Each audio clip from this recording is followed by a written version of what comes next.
Hi everybody, and welcome back to Lost Genre Reddit Stories. This post is from the subreddit Relationships, and it's by user Deleted. Mother-in-law 65 female and father-in-law 65 male are driving me, 32 female, nuts with incessant nagging and uncalled for comments, especially after birth of my son, 9 months, and it's pushing me away from my husband, 33 male. My husband, 33 male, is the oldest of 4 children and lived at home when we met and became engaged. The 3 younger siblings, 28 male, 25 male, and 21 female, all still live at home. We moved in together right before our wedding. My husband is my mother-in-law's favorite, her baby. She will come up and run her hands through his hair and coo at him whenever she sees him. It makes my husband just as uncomfortable as it does everyone else in the room when she does it. Now, before I go into details, I should explain the family dynamic a little more.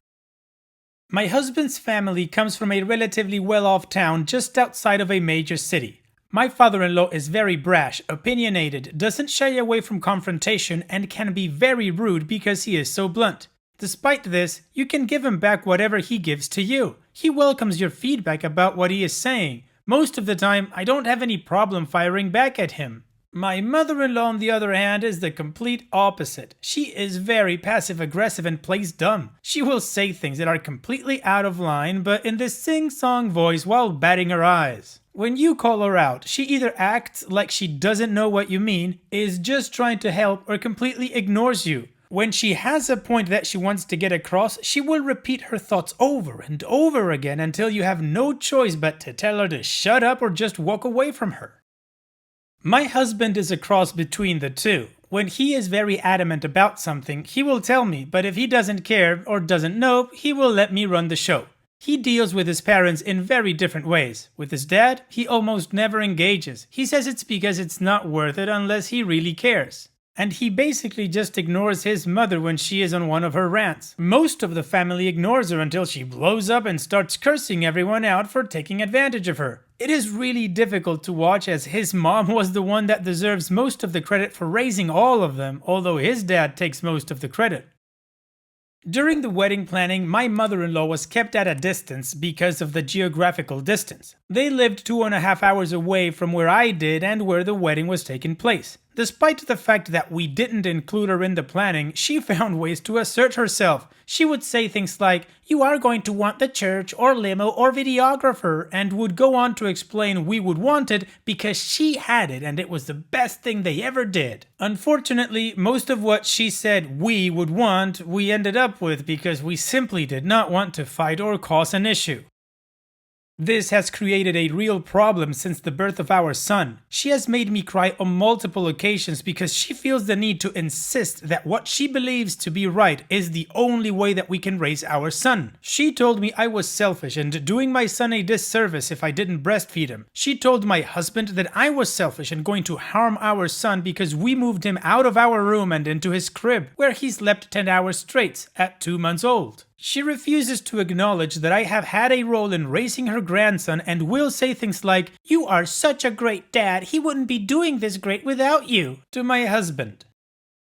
Now, we have had multiple conversations with them, mother-in-law and father-in-law, about things like boundaries. They snuck into the hospital twice, once into the delivery room an hour after our son was born, even though we asked them to respect our wishes and wait until we called them. They brushed this off as being first-time grandparents and that they are just excited. They explained that they were just trying to figure out what they get a say in. Not much has changed since we have talked to them. I continue to get comments like, "You're trying to be too perfect," or "You're going to want to do this."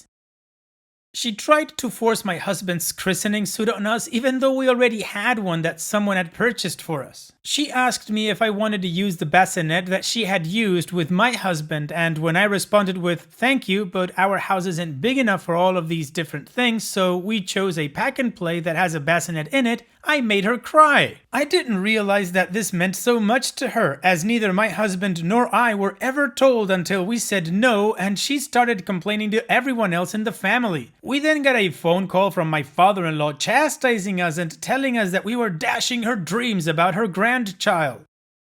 She will only take the baby away from me or her daughter. When the man and her family are holding him, she will just stand around them and comment on things like how much he looks like her son and that she doesn't see any resemblance to me and that he is exactly like her son was at this age. She will blatantly ignore my directives on our parenting choices and has put him on his stomach to sleep even though we've repeatedly asked her not to. She has put blankets in with him because he is cold, even though he has a halo blanket that he wears over his pajamas, and I have repeatedly asked her not to. She will try to take him from my arms when I go to breastfeed him and has said that I'm hogging him when I do this. She has taken it upon herself to defrost breast milk so that she can feed the baby, even when I have said I would feed him. She tries to assert herself in any way possible, and my husband is almost blind to it. We have been arguing so much and it has gotten so bad with this mom that I have anxiety attacks every time we are seeing them. I feel like I am put in a boxing ring and cannot defend myself. I've tried talking to her, but she completely ignores what I am saying and changes the subject. The last time my father-in-law said something inappropriate, he told me he didn't care what I thought or wanted. He was going to wait until I left my son there for the weekend and change it himself. I felt like I had been slapped. I have been crying out for help from my husband. He has put me in some really difficult situations at times. I think we are on the same page, and then he allows his parents to override what we have discussed. He has heard some things that his parents have said that were very offensive, but has not said anything to them. I feel like I'm fighting a losing battle, and it is driving me away from my husband. I have major anxiety every time we are seeing them, and every time my husband brings possibly scheduling something, I can't help but get defensive and uncooperative. I have been researching things from all different perspectives, from a mother's, a father's, a grandmother's, and grandfather's, to try and see if I am overreacting or how to handle this better. I have sent links to my husband to read so we could get on the same page. He has finally started reading them, and I think I finally got through to him about the gravity of the situation, and we agreed to go to counseling before seeing his parents again. I don't expect to change them. I would just like to feel respected as my son's mother and not feel like I'm putting on my armor for this battle that I am fighting alone. Just looking for some tips or suggestions on how to move forward. A lot of bridges have been burnt, but I don't want them to be hanging over our heads for the rest of our lives. I want to find harmony and peace in our relationship. They are my son's grandparents, and I want them to have a good relationship with him as well as one with me.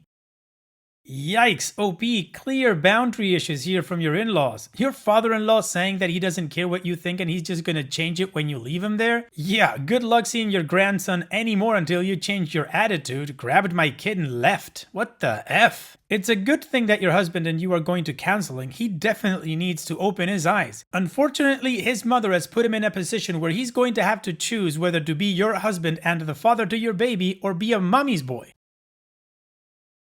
On a personal note, when my wife and I had our daughter, we would get some people who would try to give us their 2 cents on what's the best way to do things. And eventually I kind of found out that the best way to shut these people down was to look them in the eye, give them my best whatever smile and say, "Thank you for your opinion." But I'm also kind of guessing that that wouldn't work with your mother-in-law. Yikes, she sounds intense, man. And what do you guys think OP should do in this case? Let me know in the comment section, and now let's move on to the community comments to see what they said.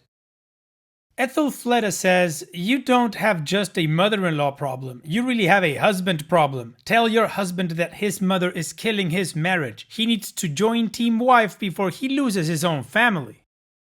I work hard and then 11 sevens, why not 7 sevens, says, "Her bedding choices could literally kill your kid. Back to sleep and no blankets are AAP recommendations and known to decrease the likelihood of SIDS and suffocation. You need to go full mama bear about these issues. This goes beyond simple boundary issues. I don't have advice for how to deal with them since your husband is putting his parents' needs before yours, but I wanted to touch on those 2 issues as they go against the gold standards for sleeping babies." Sub 2007 says, "Therapy is a really good place to start. I think it is really important that you get your husband on your side here. He needs to speak up on your behalf. When she talks about what a good parent he is, he should be bringing up something you do. When she tries to take the baby away from you, he should step in and tell her now is not a good time. As for the in-laws going against your wishes, I would say you should not leave him alone with them unless they agree to do things your way. They are not the boss. You are the boss. And it's wonderful that you want your son to have a good relationship with his grandparents, but at the end of the day, that relationship also has to contain respect for you. If they are constantly undermining you now as he gets older, it's not a good relationship, even if the three of them are happy with it. OP's edit. My husband lived at home when we met due to his company relocating to Florida. He lived in a major city where rent is extremely expensive and decided to move home for a few months rather than go into debt and struggle with paying the rent. He was and is not a bum. He works very hard to help support his family. And while I do agree that my husband has a lot to do with this, he has tried to stand up to his parents before, just unsuccessfully. We both have. We have sat down with them once already right after the hospital and laid out ground rules which they clearly haven't followed. I have also sat with my mother-in-law and tried to explain, to no avail. My husband has sat with his mother also. We saw small changes but nothing lasting, and in response to my father-in-law telling me he would wait until we left the baby with him, that's when things hit the fan between my husband and me. We got into it big time, and although he waited until we got home and I had clearly laid out just how upset I was, he called his father and reamed him out. That was the first time that I ever received an apology from either one of his parents. His dad texted me and said he was sorry. Hey, at least it was something. Despite this, he still made excuses as to why he behaved the way he did. He tried to justify his actions, to which I told him it really didn't matter why, but that we were the parents and get to make the decisions. We have not seen him since this day, which was over a month ago. I also agree that the way he has been raised has programmed him to not engage either of them because it just wasn't worth it before. He never had skin in the game until now, and that has definitely taken some getting used to for him. Despite this, it is not entirely his fault. There is definitely a communication issue at work that had made it difficult to get through to him. We are both very stubborn and hot-tempered. So, does he need to take ultimate responsibility for this and deal with his parents? Yes, but both of us need to work on communication. We also do not see them more than once a month, if that. I have been pushing back and avoiding them as much as I can. These issues and things have been happening on the very infrequent times that we actually do spend time with them. That's why I feel so beat up. It is never just one comment while we are there, but multiple assaults that just do not seem to ever end. And you know what? For a smart woman who majored in computer programming, my mother-in-law is dumb as dirt when it comes to personal relationships. She has almost no close girlfriends, and her relationship with my father-in-law is extremely volatile. She sees herself as only being good at being a mother and repeatedly will whine about everyone in her life treating her badly. I think that is what my husband is afraid of. He knows this conversation has to happen, but he also knows it is going to crush her, which unfortunately is what she needs. Rather than looking at the situation logistically, she gets on the defensive. Rather than researching and finding out for herself, it is easier to whine about it until her family either give in or just flat out ignores her. Alright, well the community comments are pretty much what you would expect, and OP's edit just gave us a lot more context as to how they're dealing with this. So now, let's move on to the update to see what happened next and how this story ended.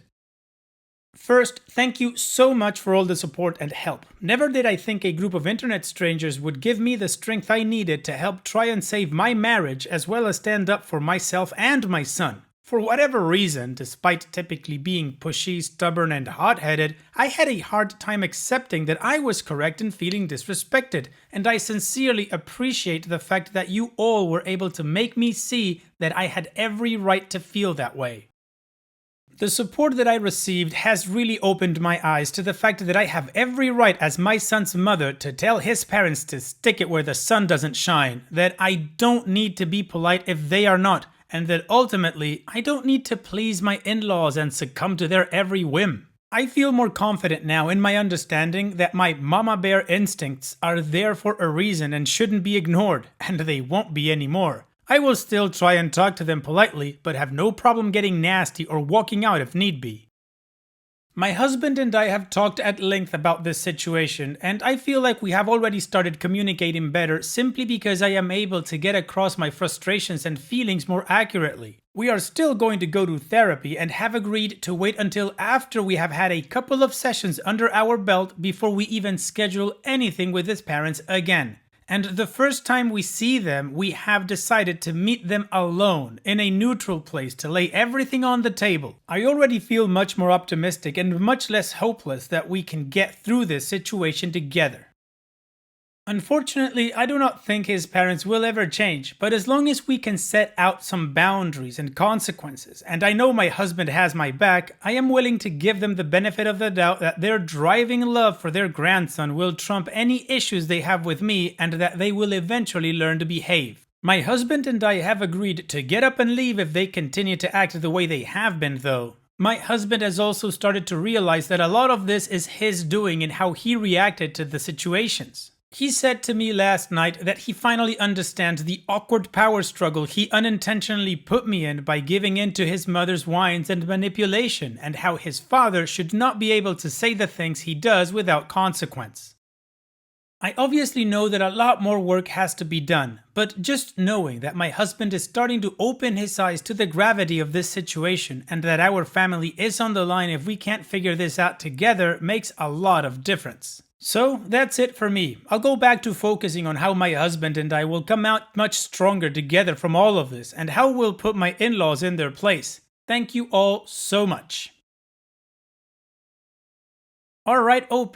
Now, regardless of how that conversation with your in-laws goes, I'm gonna count this as a happy update because your husband finally understood that his team is his family. That means you and your son. And I also think it's a great decision to first solidify your relationship as a family, the three of you, before you go and talk to your in-laws without your son present. Well done, OP, and thank you for sharing. All the best in the future and take care. Now, let's move on to the next post.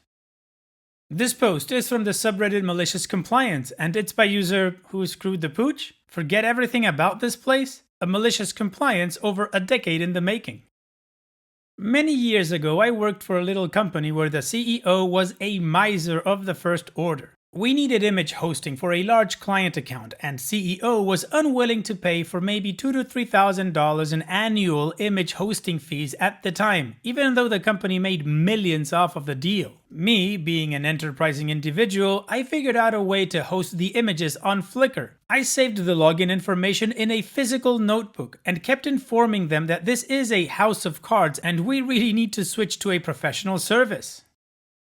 Several months later, I was promoted and asked for a raise to go with my promotion. CEO said no, all promotions and raises required CEO sign-off. I tried negotiating, but CEO said no and to leave if I didn't like it. So I left. CEO told me to forget everything related to the job and that he'd sue me if I did anything with the client accounts afterward. It asked sabotage or steal clients. I told him I'm leaving all my knowledge behind in the notebook in my final email to him, my manager, and blank copied my personal email.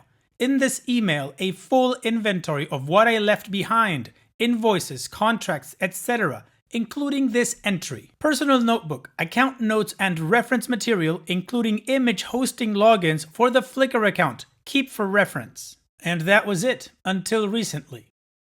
I received a professional networking site message from CEO, telling me to help them with my old accounts or he'll sue me. Apparently, Flickr changed their terms of service and the images were deleted. In over 10 years, nobody updated any documentation or the image hosting. Nobody bothered checking the email account either that was used to log into the Flickr account. I told him that I cannot help. Per his request, I forgot everything I knew about his company, and anything I knew was in that notebook I left him over 10 years ago. Seriously though, I don't remember what I had for breakfast. Technical details from that long ago? I just laugh.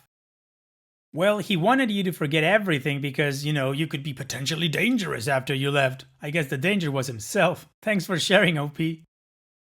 And it's that time that we've reached the end of the video. I hope you enjoyed today's stories. I really did enjoy reading them to you. So if you did, then don't be shy and go ahead and give the video a like. And don't forget to subscribe or even share this video with people that you might think will enjoy my storytelling. Also, if you have the time, go down to the video description and check out all the links I have for you, from our Discord community to my channel merch. And finally, I'd like to say thank you for watching. It really means a lot to me that you enjoy my videos. And having said all that, I'll see you guys in the next video.